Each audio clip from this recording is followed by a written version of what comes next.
Okay, so topics which we are going to cover today is journey of an economics major at Harvard, crafting essays to get into Harvard, insights into LORs and its role in the application, navigating scholarship and college applications, 100% scholarship strategy.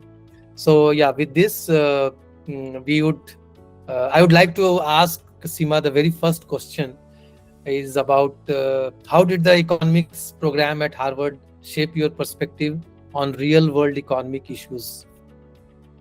Thank you so much for having me. I am really excited to be here and talk about my journey today.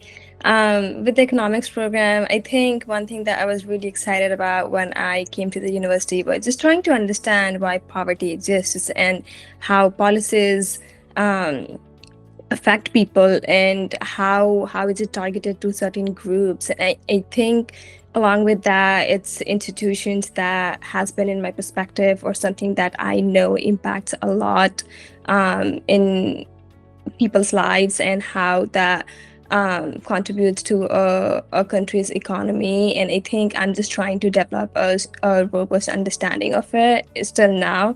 But I think just being introduced to different ways of thinking, because there are some economists who say that, oh, foreign aid helps countries alleviate poverty. There are some people who say no, it doesn't help. So I think just being introduced to those ways of thinking, that's what helps you understand where you stand in those beliefs or in those thoughts. And I think just trying to understand a sense of what are your beliefs in these real world issues. And I think for me, or something that I have realized in my own journey, is that I think I'm very interested in working in the local areas, or working with people rather than working for big organizations like the UN or the World Bank. And I think for me, I have realized that I really want to see people change.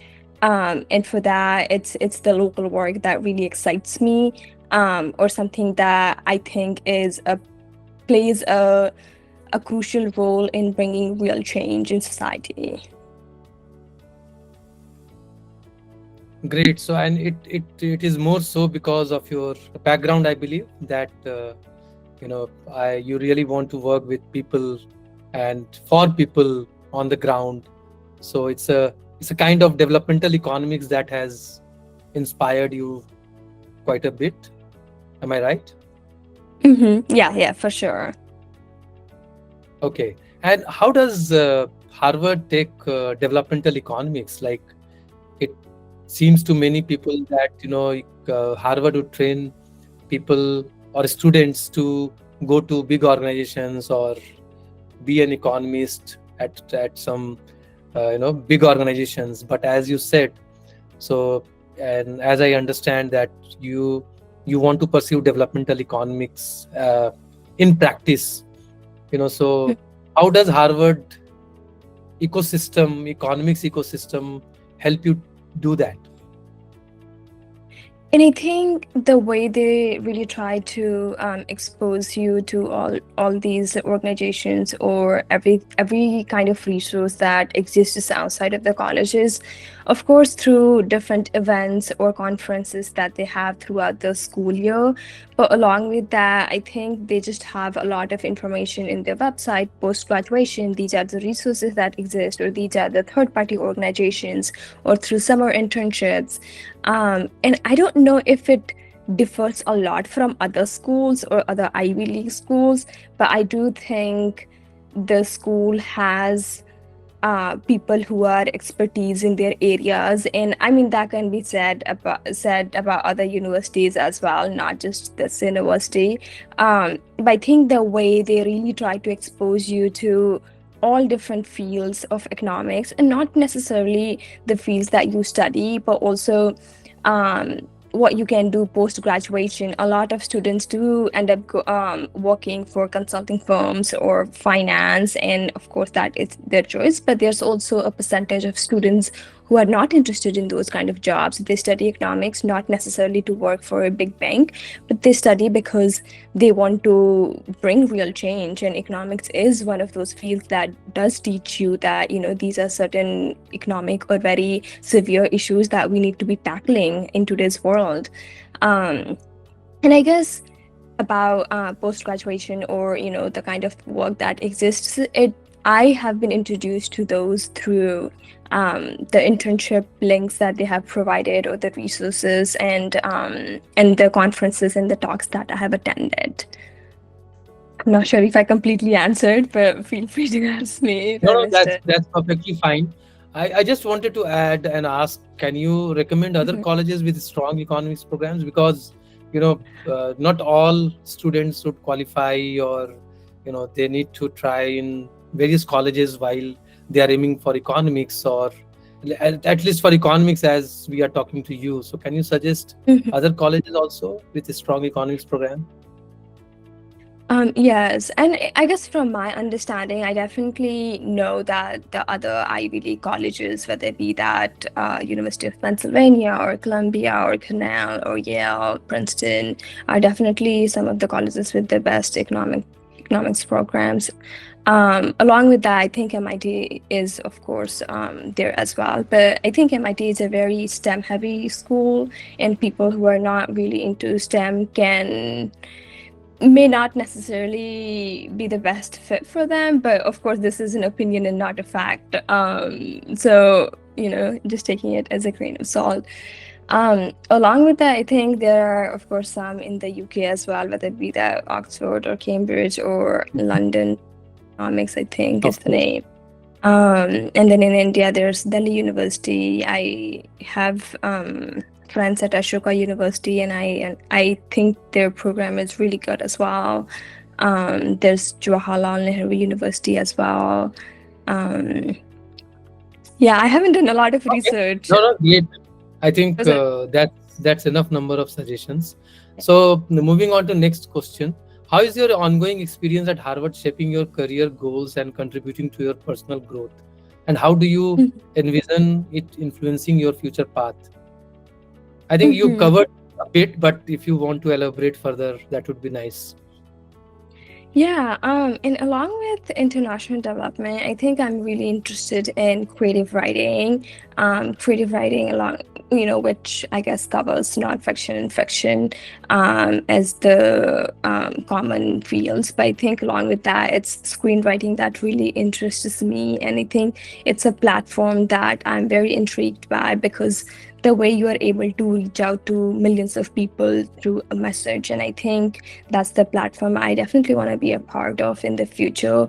So I think while I took economics courses, I took some creative writing workshops at the university as well, and I have really enjoyed them. And I think in India, maybe we don't read a lot of books, or we don't have a strong readers market, but in the West, the readers market is quite strong. And I think I want to take that opportunity to maybe write something, because then you're able to convey a message, or that there's at least one part of the world that receives it the way you would want. And I think being able to talk about certain issues and challenges that other or the other parts of the world may not be aware of. So I definitely think international development is one part of what I want to do. But along with that, I think I'm very interested in screenwriting or the film industry, and writing books. Great. So next question, what do you think made your personal statement? Now we are entering into the application process for which the participants should be like waiting to hear from you. What do you think made your personal statement stand out when applying to Harvard?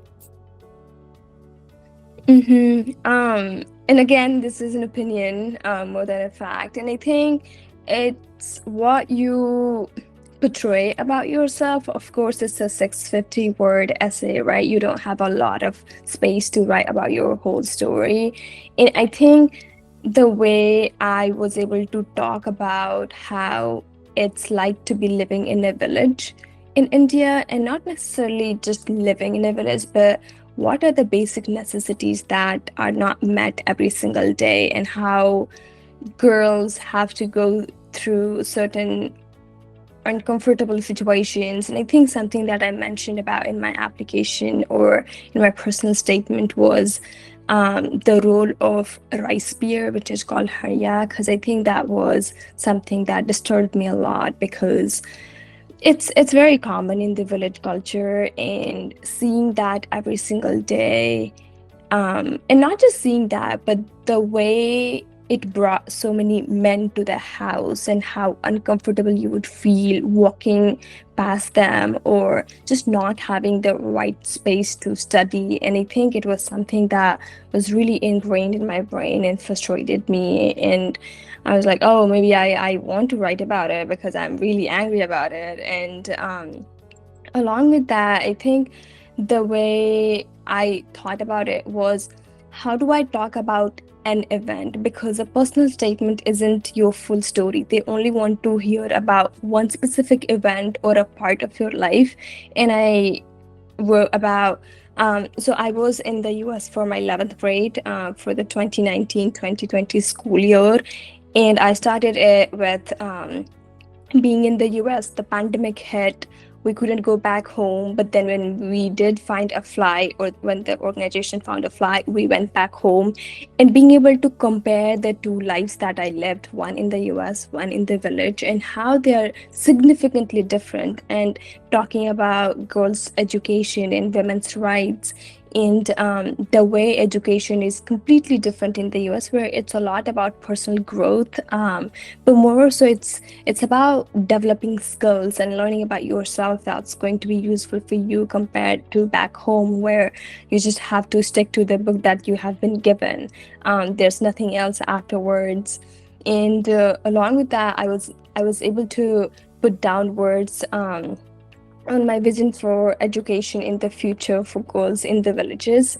So I think the best way, I think, is to write a personal statement is being able to take some time to really think about the life that one has lived. How does that differ from someone else, or their own friends, or someone else who may be applying to these colleges?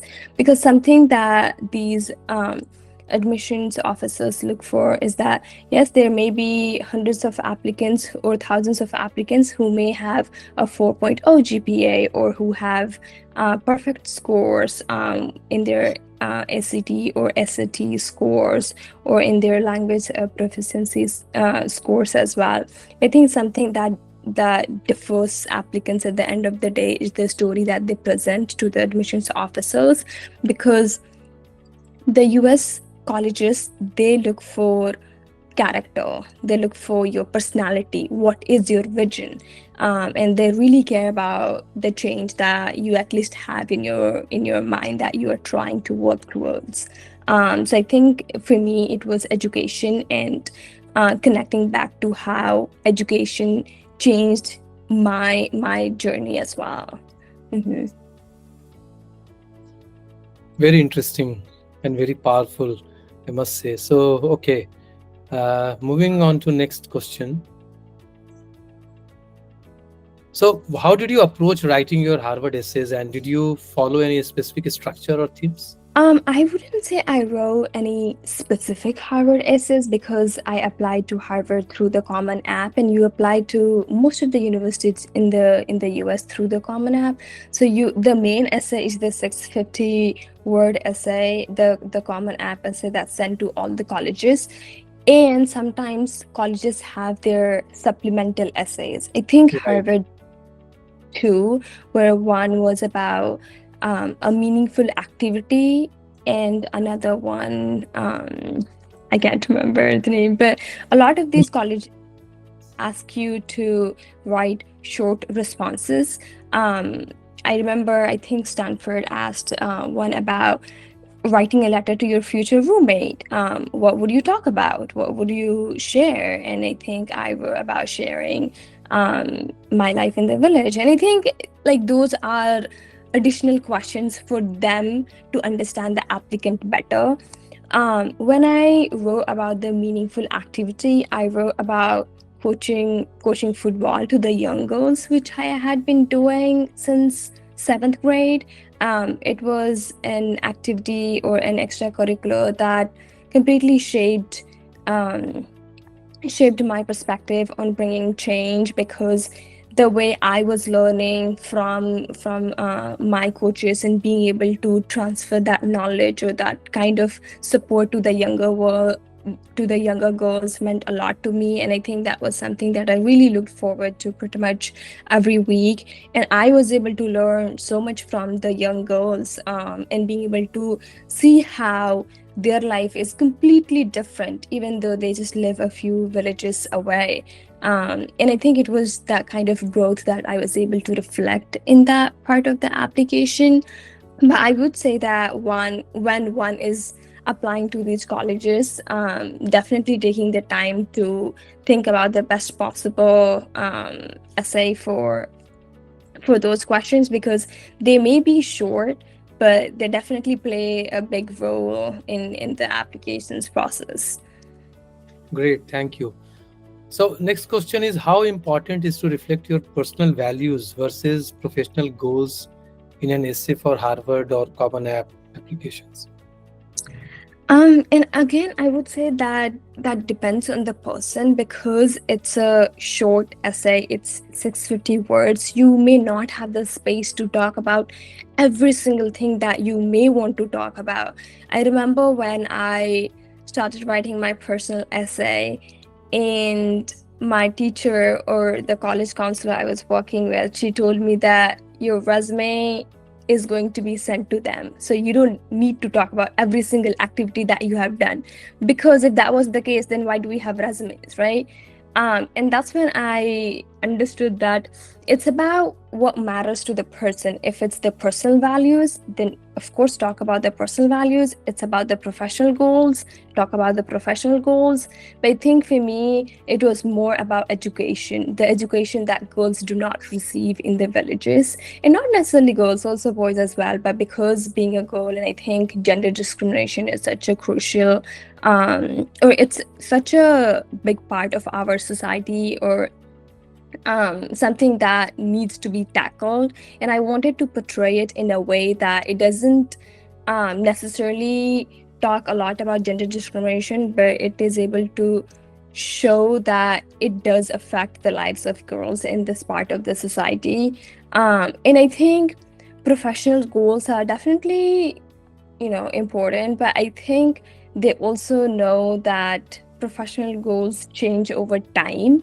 So sometimes that's why even when I'm thinking about grad school, I definitely prefer the personal values, because yes, values may change over time, but the likelihood of those values being with you throughout your life is higher than the professional goals. So I definitely go for the personal values and the personal vision that the person has, rather than the professional goals. Got it. Okay. So, based on your experience, what are some common mistakes applicants make in their college essays, and how can they avoid them? Would you be able Mm, to articulate this yeah, if you have from heard about mistakes? from my understanding, I guess just trying to talk about a lot of different parts of their life. I think that was one mistake that I was also making, that I briefly covered a few minutes ago, where because you want them to look at your life as a whole, but you can't do that. You just cannot do that in a 650 word essay. And when you try to bring different parts of your life, you don't give a complete background about that specific event, or they don't get to know you um as deeply as they would have if you only talked about one incident. Because I think something that a lot of students want is like, oh, I want them to know about every single part of my life. But of course that's just not possible. And something that can help one avoid it is having one incident that shows the character of the student, whether it be that a challenge or be that an event that they attended. But it's more about reflection, rather than telling them, hey, this is what I did, where you're able to explain the situation or whatever that part of your life is, and being able to tell them this is what I learned, not necessarily like stating that, but being able to show them that this is what I have learned from this experience, or this is what this experience has taught me, or this experience led me to a different path that would have not happened otherwise. Or even about people who may mentor you, and the kind of personality that they have, and if you look up to them, or what is that one quality that really inspires you or motivates you to move forward. But I think it's about specificity. The more specific you are, and focused on one particular incident or one part of life, rather than just trying to touch upon various points, because the resume is there. So I think, and this doesn't even have to be anything about school. It could be about family, it could be about the place that they live in. But they really value creativity. Some people try to connect their experience with their identity, with their hair, with their skin color, with it could even be about the caste system or how that affects someone, if that is someone has lived or someone has experienced it. um, but yeah, I think specificity, and being able to reflect. Okay, got it. How did you go about securing strong LORs for your university applications? How important do you think they are, like in showcasing your strengths to admission officers or in any college application? Letters of recommendation is definitely a very big part of the college applications process, um, because along with GPA, test scores, and the personal statement, letters of recommendation shows that you have a sense of character, a sense of personality that is positive. And I think when these teachers or these mentors are able to reflect it, um, the admission officers see that as a complete whole, that a student is not lying, because there have been cases where students have portrayed themselves as leaders when that wasn't necessarily the case. um, Being able to find strong recommendation letters is more or so dependent on how long the teacher has known the student. And it could even be that a teacher has only known for 2 years, but how well does the teacher know the student? For me, my teachers back home had known me for more than, I guess, more than 5 years. And because I went to a really small school where there were only 6 girls in the class, the way I was able to get to know my teachers was just incredible. I think we had really strong um, connections with the teachers, and they knew us as people, or more as the kind of personality that we have, compared to just as a student and a teacher. Along with that, I did ask my teachers from the US when I attended 11th grade. And even though they had only known me for a year, I think I had gone to their office hours and and I was able to share where I came from, and they saw the dedication in my work, or the passion for learning, and that really helped them write a stronger recommendation letter. Um, but I think just being able to evaluate who is this teacher, or who are a group of teachers who can talk about you in the best possible manner. Because not even though someone may know another person for, let's say, like a year, I mean, a decade or 5 years, one may not be able to talk about the student the same way. So I think understanding the teachers who definitely have a positive relationship, but also who do they have the qualities or the vision that they see in the student, and they can talk about it in those recommendation letters. But it's it differs from person to person. But it's something that the admissions officers definitely take it very seriously. It's like your um, third or fourth part of your application. If all the teachers or none of the teachers are able to talk well or good about you, I don't think it's a good sign. So I think just being able to find teachers who can talk about you in the best possible way. That makes sense. Yeah. What are the most impactful qualities that LORs can highlight to strengthen a Harvard application? Is there any particular thing? It's a leadership Leadership. roles. They look at leadership roles or the qualities that the student has that portrays that they are a leader. Along with that, I think humility and kindness and those qualities can definitely be a good or a significant part of it. But leadership is something that I think most admissions They look officers for. look for. Yeah.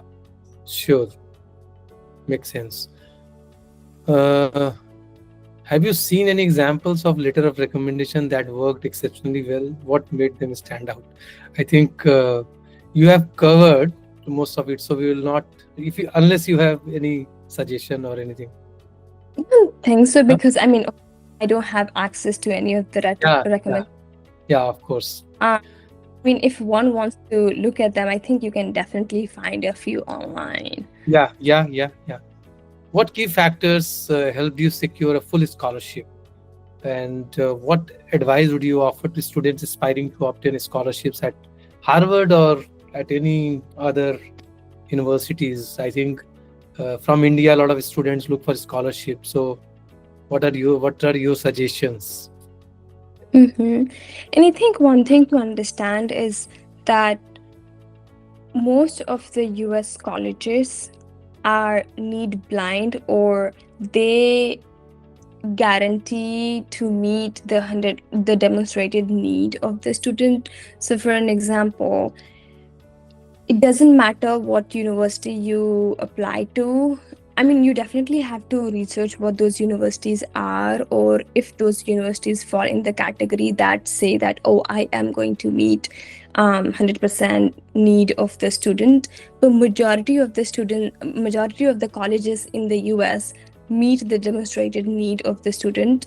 So the main thing is getting into the college. It's not even about full scholarship. Of course, you will have to fill out the form, so you will have to show them documents while you submit the application.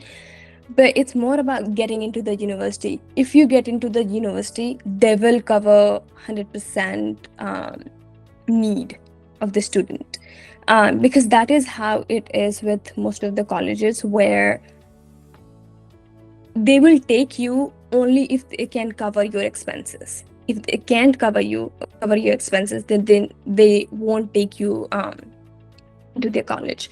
Because I think in maybe in India it is the case where they know that you can't pay the fee or the tuition, but they'll still take you, and then maybe you'll have to take a loan, or you'll have to find a way to support your education.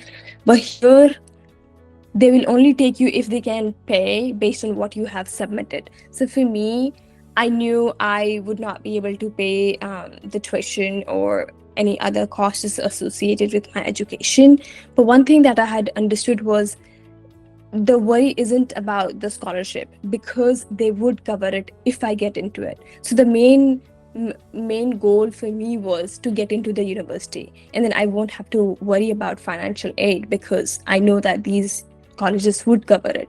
But there are some colleges that do not cover it, and you may have to take a loan, and there are those kind of colleges in the US. But I think the main thing is taking the time to do the research, because there are hundreds of colleges that do cover, as long as you get into the college. Um, So I think probably just doing a lot of research before you apply to the colleges, and along with that, I think if there are additional scholarships associated with the education for flights and other personal expenses, because that can definitely be helpful. But for most colleges, as long as you get in, you're good. That's how it is, especially for undergrad. For grad school, it may be different. You may have to apply for additional scholarships, or you may have to take a loan. But for undergrads, that's how it is, from my understanding. Great. So we have a couple of more questions. Then we will open it for the participants if they have few questions. So we will take them. What resources or strategies did you use to find scholarships, and how did you manage the application timelines for both colleges and scholarships? Do you have any thought around Um, this? so basically, you don't have to um, apply for scholarships separately. It's Mhm. part of the application. So there's the common app, and then after you have submitted the application, they'll send you a link, and you'll have to create an account with CSS profile, which is the platform used to send out your documents and apply for scholarships. Mhm. I mean, separate applications, but they're kind of connected. Um, and with managing deadlines, I just had a notebook, and I would write down, this is the time by which I have to submit these documents, and that can be very tedious. But I mean, of course, in today's world, we have computers, and one can use their laptop or Excel sheet or Google Sheets. But I think it's very important to take care of the deadlines, because once you miss them, there may not be a way out. So I think just being active, because I tried to submit my applications at least a month before they were due. So in that case, just in case if I have issues, or if I need some more time, I won't have to stress out. So starting early, having a plan, knowing who to ask for help, or when to edit these essays, or when to have them done by, could be very beneficial. Got it. According to you, how important are extracurricular activities and leadership roles when aiming for full financial aid? You have mentioned about leadership roles, but can you mention Mhm. a bit about extracurricular activities? Yeah, especially US colleges, they they look for extracurricular activities, and these are activities that you do outside of school. It could be participating in a summer program, or doing an internship, or volunteering at an event, or at an organization. But these are very crucial part of your application, because in the US there are just a lot of resources and a lot of opportunities, but I think in India we are not even aware of it. But these are the activities and roles that also play an important part in separating you from other applicants. And especially from my understanding of where my friends come from, a lot of them participated in competitions, or sports, or they played sports very competitively, um, or they did summer programs in a different country, or they were part of multiple clubs in their respective schools, or they founded organizations when they were in high school. So it's definitely something that is very integral. And I think taking, or at least thinking about these, since the students are in ninth grade, is quite important, because then you have 4 years to build your resume, and a list of extracurriculars that matter to you, but also make you stand out in the application process. For full financial aid, a lot of colleges look for extracurricular activities that are under the service or volunteering range, because these universities want to fund students who want to bring change in the world, not necessarily on paper, but in reality. And they care about public service a lot. So probably like education, or volunteering at a nonprofit, or interning with them without pay. Um, yeah. Got it. Got it. Okay. Any final advice or tips would you like to offer our audience on navigating the college application process, especially for those aspiring to study at prestigious universities like Harvard? First thing would be not getting scared by the requirements or the eligibility criteria that you may find online, or when someone watches YouTube videos of students who talk about how I got into Harvard, or how I got into Princeton, or how I got into Stanford, because everyone's journey is different. Just because you don't have extracurricular activities, or you don't have a 4.0 GPA, does not mean that you would not get into this university. Because that was a phase during the college applications when I also started watching those videos, and I was like, oh my god, I don't even have these extracurricular activities. How am I even going to apply? But I think realizing that whatever you have done is enough for you, or if it's not enough for you, then maybe you need to find other opportunities that can help you strengthen your application. But I think just not comparing what you have to what someone else may have, because that's the first step. You're trying to pull yourself down. um, and along with like studying at prestigious universities, I mean, the main thing is just applying, because a lot of us think that these are the best universities in the world and we are not capable of doing it. But that's the point that will restrict you from moving forward. And regardless of what other people around us say, or talk about these universities, that oh, like it's too big of a dream, or it's not of your reach, um, just being able to avoid that noise, and being able to apply, because you would never know unless and until you apply. And that's something that I had told myself then. um, but I think a lot, I mean, with that, the main thing is doing the research, because just because one is a very good university or a well-known university does not mean that that's the best fit for you. And of course, like, sometimes we don't really care about that, which is fine.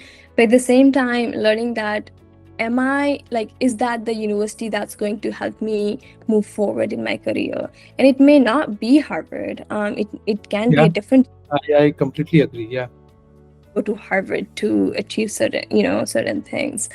So I think being able to realize that about yourself, and even if you want to go to Harvard or another university and it doesn't work out with the undergraduate program, it's fine. There are many graduate programs as well. That is not the end of the world.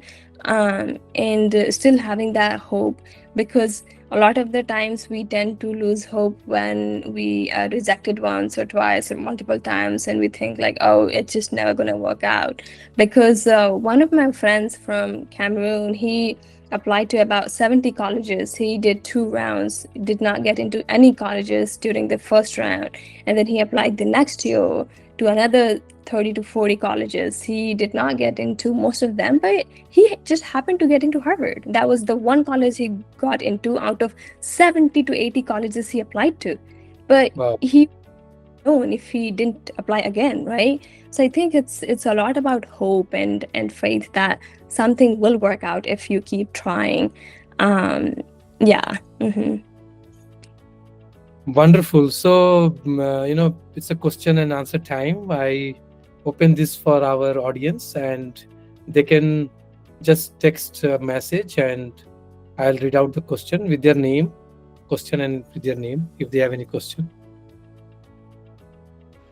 Neelam Kumari has raised a hand. Yeah, please, Neelam, do you want to turn on your mic and ask? And then Demanti. So my question is like what documents are required for the application process in the Harvard University? Because I'm really confused about the documents, like what type of documents they are required. Mm-hmm. With documents, the school has to send your transcript, so your grades from uh, 9th until 12th grade, that's something that the school will have to send directly to, I mean, your high school will have to send directly to the colleges you're applying to. Along with that, the documents, or what I mean by the documents, is bank statements. When you're applying for financial aid, you will have to scan, or if those colleges require, scan your parents or your family members' bank statements to show them the amount of money that you have. But those are the two major documents that you will probably be asked to submit. Okay, so Demanti, Thank you. Today, my question is that how did you prepare for your SAT test? Harvard requires SAT scores, right? So, how did you prepare for that? I actually did not take the standardized tests. So at the time of my application, they were test optional. So I did not take the SAT or the SCT or IELTS or TOEFL. Many colleges waive IELTS and TOEFL, so you wouldn't have to worry about it if you have studied in a school where you were taught in English for more than 2 to 3 years. I know a lot of colleges are requiring the tests, and you probably will have to take them. But I think the best thing is there are a lot of resources online when you look for sample questions, or there are a lot of YouTube videos and practice tests. So one way to prepare would be probably creating an account with one of those free organizations online, and just practicing it regularly so that you get in the habit of answering those kind of questions right before you take the test. okay, thank you. Sanjeev, you want to ask question? Yeah. So the first question I want to ask is, during the summer, I went to Harvard for summer school, which was an 8 credit course. So it was a college credit course. I had taken 2 classes, which was 4 credits each, and I got an A for both of them. Yeah, which is micro and microeconomics. And I want to apply to Harvard as one of my top universities for economics. And I was wondering, would this experience that I had at Harvard over the summer, would that be beneficial? How beneficial would that be in my application? It can definitely add some weight to it, but I remember when I talked to one of the admissions officer, it does not guarantee you an admission. So I think keeping that in mind, but when you do talk about it on your college application, being able to mention what did you really enjoy about it, or being able to reflect on that experience could be beneficial. But at the same time, don't take that as the main ingredient for the college application. I think definitely try to supplement other activities along with that as part of your application. Yeah, and another thing I want to ask is that, for example, you're studying econ right now at Harvard. Is that course just fully focused on economics? Are there elements of finance as well, or is it just hardcore econ? It's not hardcore econ. I mean, there are some required courses, but there are only 4 or 5. I mean, not 4 or 5. There's introduction to micro and macro, and then intermediate macro and micro, and those are required along with econometrics and statistics. But after that, you have the flexibility to choose whatever econ courses you want to take. And last question, my professor told me that she will write me a letter of recommendation. Would that letter of recommendation be beneficial coming from a professor who teaches at Harvard? I would say so. If you can get that, and if they know you well and can talk about you, that will be. Mm-hmm. Thank you. Mm-hmm. Okay, anyone else wants to ask question? Great. So no questions anymore, and so we have recorded the entire session, and we will put it on our social media so that more people can be benefited. I really appreciate your time, Seema, and being so openly sharing your thoughts and your journey towards journey through the application process, and then the current journey at Harvard and how you are looking at your future. So It really means a lot for all the audience now and those who will be watching thereafter. So thank you so much, and we really appreciate your time. Yeah, thank you so much for having me. I'm really glad I could make it, and I hope people can learn something from it, because I attended a lot of these and I was able to learn at least one thing, and that's the hope. But thank you so much. Really appreciate it. And I hope to talk to you soon. Yeah, we will talk soon. Bye bye. Bye. Bye, Seema. Take care. Bye bye.